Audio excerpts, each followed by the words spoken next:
conservatives because what you're doing is wrong. Mr. President, I'll say that your friend Gianni said hello, told me to tell you hello, and we look forward to sponsoring the World Cup when it comes both this summer for the club and next year. So thank you for getting that for the United States. Thank you very much, Brian. Thank you, Mr. President. We'll now go to Ana Butin. She's the executive chairman of Banco Santander, one of the big European banks, and also in the U.S. So, Ana. Mr. President, congratulations on a historic victory. I believe you don't know me as well as my fellow panelists, so a few words. Santander is one of the largest banks in the world by number of customers, 170 million. That's more than my friend Brian or my friend Jamie have. And those...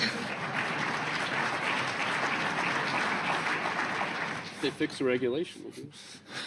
That's coming, that's coming. That was cheeky. We're a big investor in the United States. We have many million customers, 12,000 employees. We're one of the largest auto lenders. And we recently launched a fully digital bank called Open Bank.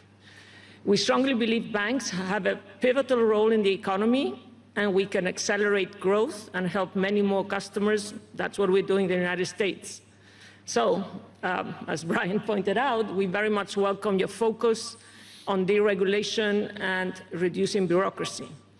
So my question is, what are your priorities in this regard, and how fast is this going to happen? Thank you very much. I think it's going to, thank you and congratulations. I know very much about your bank, and you've done a fantastic job. Congratulations. We are going to move very quickly. We've moved very quickly. We've done things in the last 3 days that nobody thought were possible to do in years. And it's all taking effect. It's going to have a huge impact on the economy, a huge positive impact. Money was being wasted on crazy things. I mean, the Green New Deal was such a total disgrace, how that was perpetrated. And it was conceived of by people that were average students, less than average students, I might add, and never even took a course in energy or the environment. It was just a game. Remember, the world was going to end in 12 years?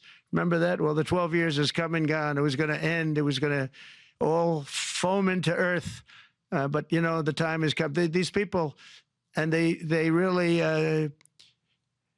scared the Democrats large. I can't say the Republicans. The Republicans maybe could have fought harder to stop it, but it's been a tremendous waste of money. You know, during my 4 years, we had the cleanest air, we had the cleanest water, and yet we had the most productive economy in the history of our country. We had the most productive economy until COVID came. We had the most productive in the history of our country by far, and actually, you could look worldwide. We were beating everybody from China to everybody else. So, and we think we really now, with what we have learned and all of the other things that have taken place, we think we can even far surpass that, actually far, far surpass it.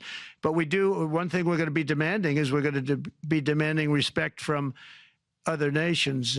Canada, we have a tremendous deficit with Canada. We're not going to have that anymore. We can't do it. I don't know if it's good for them. As you probably know, I say you can always become a state. And if you're a state, we won't have a deficit. We won't have to tariff you, et cetera, et cetera. But Canada has been very tough to deal with over the years, and it's not fair that we should have a $200 billion or $250 billion deficit. We don't need them to make our cars, and they make a lot of them. We don't need their lumber because we have our own forests, et cetera, et cetera. We don't need their oil and gas. We have more than anybody. So, you know, just as an example, with Mexico, we're dealing with Mexico, I think, very well. And we're just, you know, we just want to be treated fairly with other nations because there's hardly a nation in the world, and I blame this on us, and I blame it on politicians that, for some reason, probably mostly it's stupidity, but you could also say other reasons, but mostly stupidity. They've allowed other nations to take advantage of the U.S., and we can't allow that to happen anymore. You know, we have debt.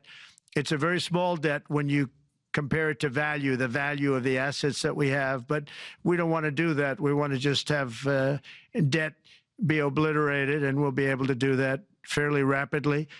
And a lot of good things are going to happen.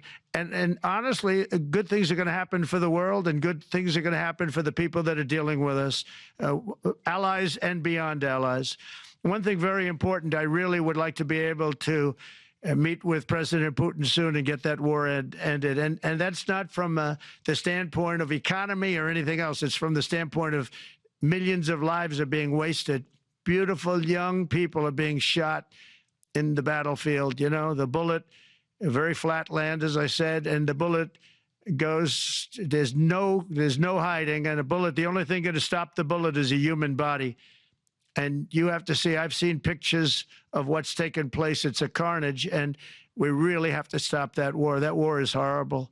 And I'm not talking economy. I'm not talking economics. I'm not talking about natural resource. I'm just talking about there's so many young people being killed in this war, and that's not including the people that have been killed as the cities are being, you know, knocked down building by building. So we really should get that stopped. Likewise, in the Middle East, I think we've made a lot of progress in the Middle East, and I think that's gonna come along pretty well. Thank you. Thank you, Mr.